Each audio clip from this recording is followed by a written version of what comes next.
여러분 안녕하세요. 전산회계 1급 실무편 29번째 시간입니다.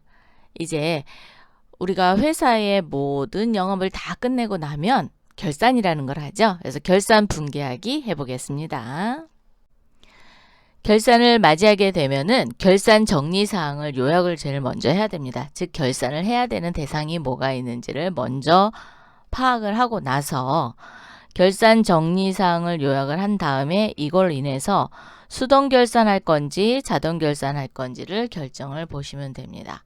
자, 수동 결산은 일반 전표 입력 메뉴를 통해서 직접 입력을 하는 거고, 자동 결산은 결산 자료 입력이라는 메뉴를 통해서 추가라는, 즉 전표 추가를 함으로 인해서 자동 전표를 발생시키는 걸 자동 결산이라고 얘기하거든요.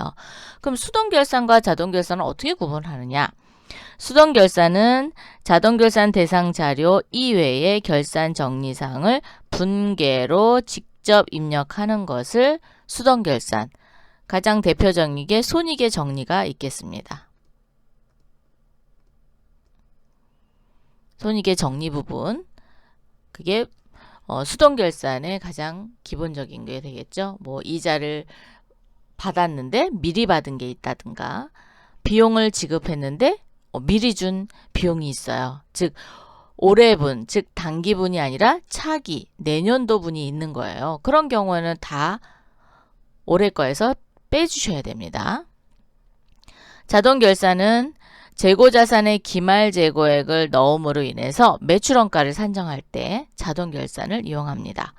감가상각비, 유형, 무형자산의 감가상각비, 퇴직급여 충당 부채 추가 설정하는 경우 있죠. 그런 경우 대손상각비, 즉 대손충당금, 준비금 환입, 그리고 법인세 등 이런 것들은 자동 결산으로 결산자료 입력 메뉴에서 해당 란에 금액을 입력하고 전표 추가를 통해서 자동으로 전표를 발생시키는 걸 자동 결산.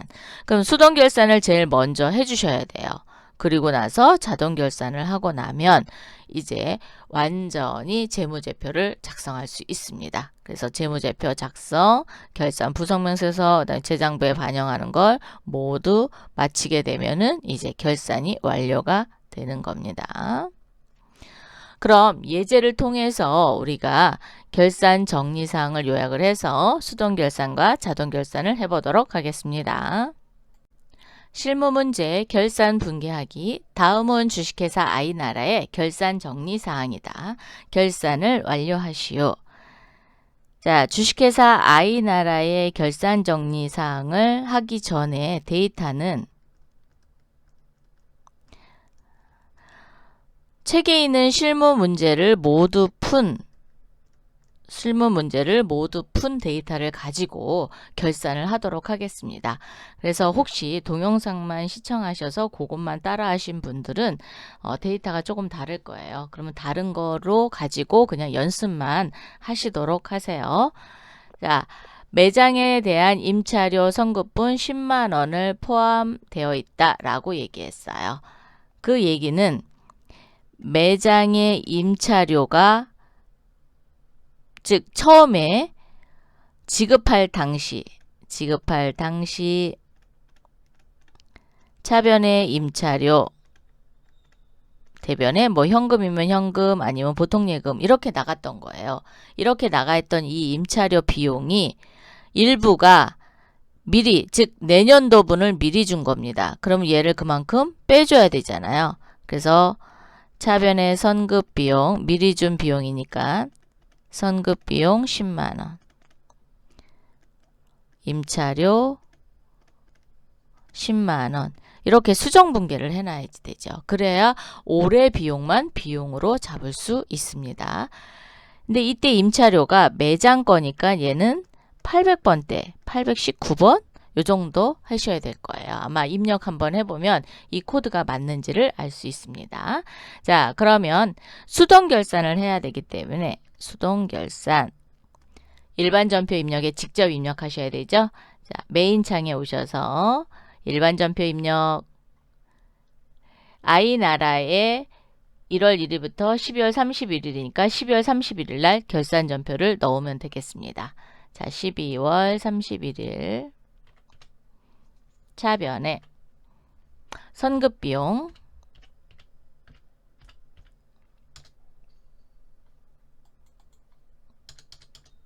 금액은 10만원, 대변에 임차료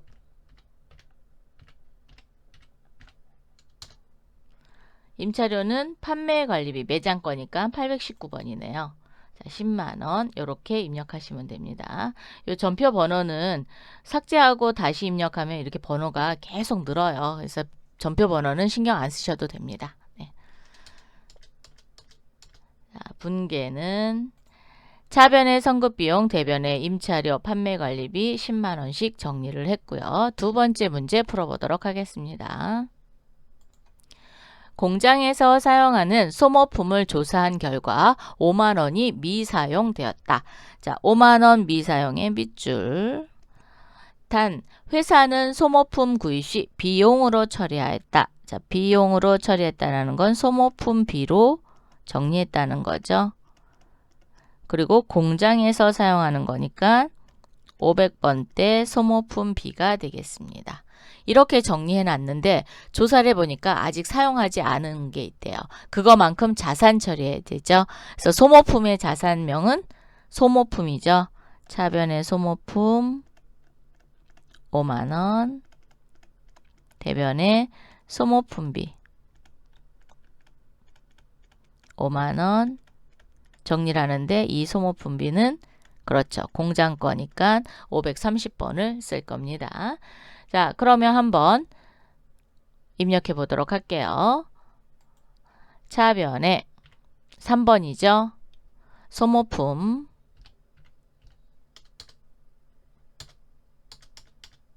5만원, 대변 4번이고요. 소모품비 공장이니까 제조원가입니다. 그래서 530번 소모품비 선택해 주시면 됩니다. 지금은 소모품을 샀을 때 비용으로 처리했기 때문에 미사용분에 대해서 자산 처리했어요. 그럼 반대로 자산으로 처리를 했었다. 그러면 그렇죠. 사용한 것만큼 소모품비로 잡아주시면 됩니다. 그럼 결론적으로 소모품과 소모품비는 동일하게 나타납니다.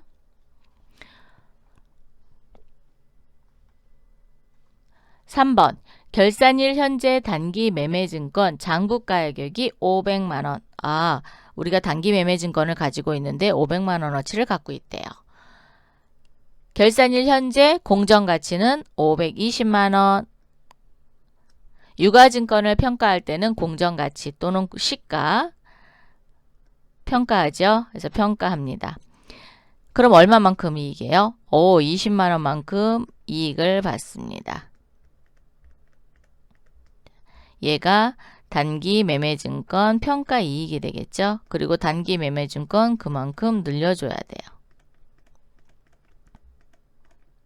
그러면 결론적으로 말하면 결산분계를 하고 나서 단기 매매증권을 조회해보면 단기 매매증권이 520만원이 되는 겁니다. 네. 그런데 단기 투자자산 평가이익 계정을 단기 매매증권 평가이익 계정으로 수정하여 사용할 것 그랬어요. 그러면 전표를 입력하기 전에 계정 과목 및 적요 등록을 먼저 하고 나서 전표에 입력을 하셔야 됩니다. 자, 그럼 메인 창으로 한번 가볼까요? 기초정보관리의 계정 과목 및 적요 등록입니다. 클릭해 주세요. 자, F2 눌러서 단기 투자라고 한번 쳐보세요. 단기 투자. 단기자만 하면 너무 많기 때문에 그냥 단기 투자. 오, 그랬더니 단기 투자 자산 평가이익 조금 올리겠습니다. 자, 단기 투자 자산 평가이익액을 딱 왔어요. 요거를 뭘로 바꾸래요? 단기 매매증권 평가이익. 그럼 여기를 수정하겠습니다. 까만색이라 금방 수정이 돼요. 다른 키 안 넣어도 됩니다. 자, 매매증권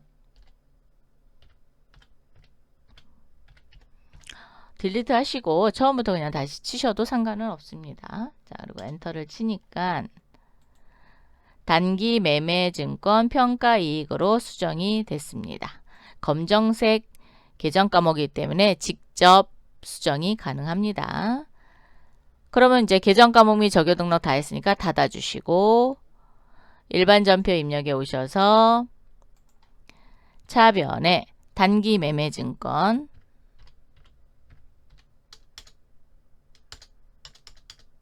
20만원 늘려주시고 대변에 4번이죠. 대변에 단기 매매 증권 평가이익입니다. 평가이익 20만원 이렇게 분개해 주시면 되겠습니다. 그러면 이제 수동결산 다 했어요. 여기도 수동결산이었죠.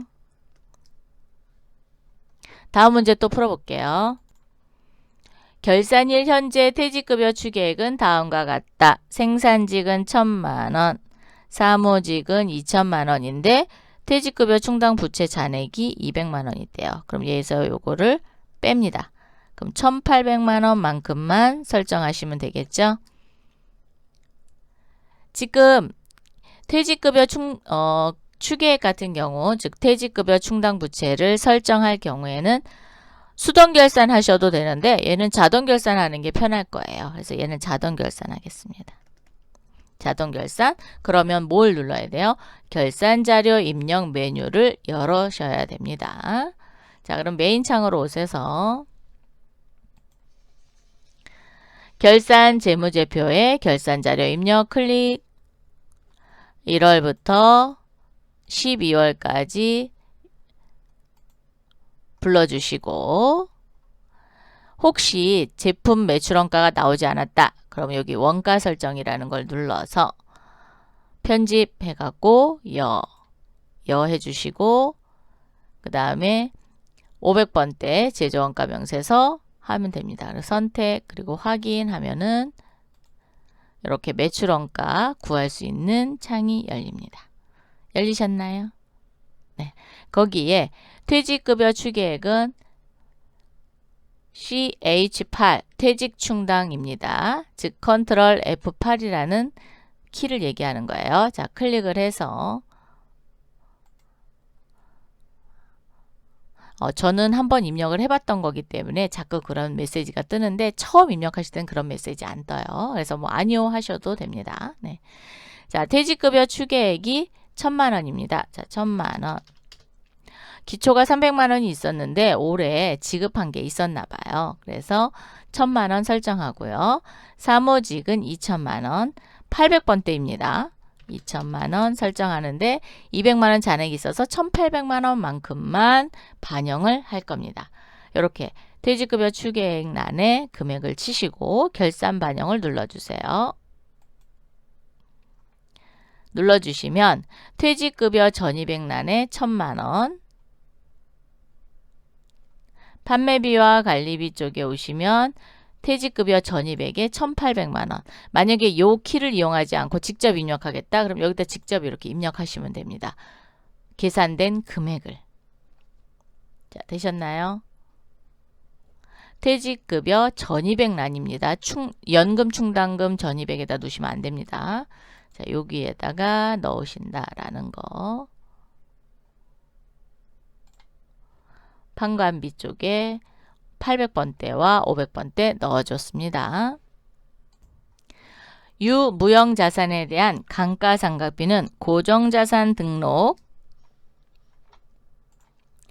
메뉴에 입력된 자료를 조회하여 계상하시오 그랬어요. 이미 고정자산 등록 메뉴에 등록이 되어 있어야지만 이걸 불러낼 수 있어요. 근데 그냥 뭐 감가상각비는 얼마를 하겠다. 그럼 직접 입력하셔도 돼요. 여기에. 요 라인에 직접 입력하셔도 됩니다. 즉 판매비 800번대인 경우에는 판매비와 관리비에 각 유형자산, 무형자산에다 넣으시면 되고요. 그럼 500번대 감가상각비는 그렇죠. 제조경비 쪽에 가면 일반 감가상각비란이 있습니다. 여기에다 입력을 하시면 됩니다. 직접 입력하셔도 되고 근데 지금은 고정자산 등록 메뉴에 있는 입력된 자료를 조회해서 계상하라 라고 얘기했으니까 상단에 F7키를 이용해서 설정을 하시면 됩니다. 감가상각 눌러주세요. 그렇게 되면 고정자산에 등록되어 있는 모든 유무형자산이 나타납니다. 그리고 경비 구분이 우리가 처음에 고정자산 등록을 입력할 때 이미 경비를 나눠놨어요. 그래서 이 상태로 그대로 반영합니다. 새로 불러오기 한다라는 건 고정자산 등록에 나와 있는 감가상각비를 다시 불러낸다라는 의미입니다. 그래서 새로 불러오기 하셔도 똑같습니다. 그리고 나서 결산 반영을 눌러보면 각 경비별로 들어갈 거예요. 자, 제조경비 쪽에 기계장치와 차량 운반구가 들어왔고요. 판매비와 관리비에 보시면 건물 들어왔고요. 차량 운반구, 비품 들어왔고 무형자산, 개발비가 있었습니다. 그래서 개발비도 이렇게 들어왔어요. 그래서 얘는 반영만 시켜주시면 되는 게 되겠습니다. 재고조산에 실시 조사된 기말 재고액은 다음과 같다.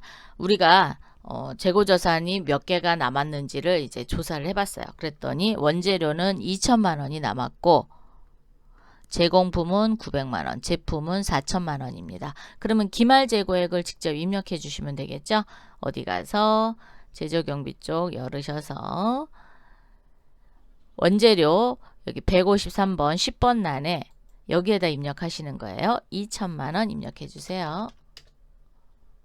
제공품은 밑으로 쭉 내리시면은 단기 총 제조 비용에 10번 기말 제공품 재고액란이 있습니다. 여기에다 900만 원. 제품은 단기 완성품 제조 원가에 10번 기말 제품 재고액란입니다. 여기에 4천만 원 넣어주세요. 그러면 원재료 기말 재고액, 기말 원재료 재고액에 2천만 원 넣고요. 기말 제공품 재고액에 900만 원, 기말 제품 재고액에 4천만 원 넣습니다. 그러면 기말 재고액은 몽땅 다 넣었어요. 매출채권, 외상매출금과 받으러움의 기말 잔액에 대하여 1% 대손충당금을 1% 대손충당금을 보충적으로 설정한다. 원 단위 미만 절사. 그러면 그냥 원까지만 계산하겠다는 얘기죠.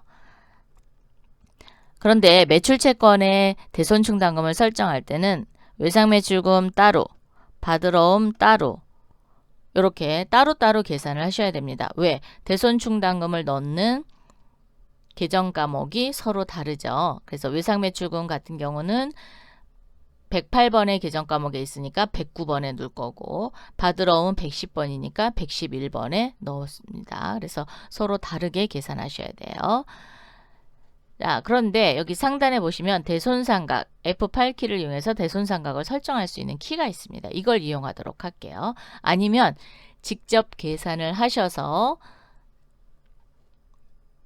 어디에다 놓으시냐면 판매비와 관리비에 보시면 대손상각 여기 외상매출금 란하고 받으러움 란에 직접 입력하셔도 됩니다. 근데 상단을 이용하시면 좀 더 편리하게 계산하실 수 있어요. 그래서 대손상각 키를 눌러서 대손율은 1%랍니다. 그럼 수정 안 하셔도 되고요. 외상매출금은 1%가 계산이 벌써 됐어요.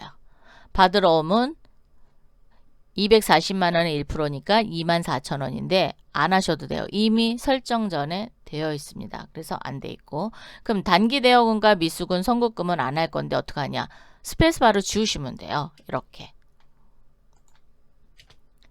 내가 설정하려고 하지 않은 부분은 0으로 두시면 나머지만 설정이 됩니다.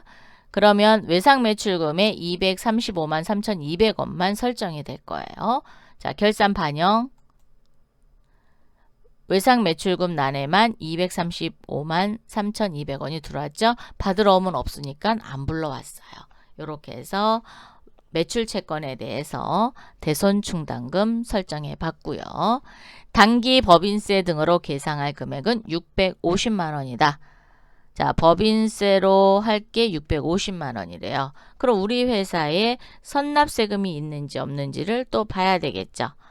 그러면 하단으로 좀 내리시면은 여기 선납세금이 있으면 여기 선납세금 있는 란이 되어 있습니다. 아니면 합계잔액시산표에 열으셔서 선납세금이 있는지 조회를 하셔서 그거를 여기다 반영을 시키셔도 됩니다. 근데 없어요. 없으면 여기 추가 계상액 요 란에 650만 원 입력합니다.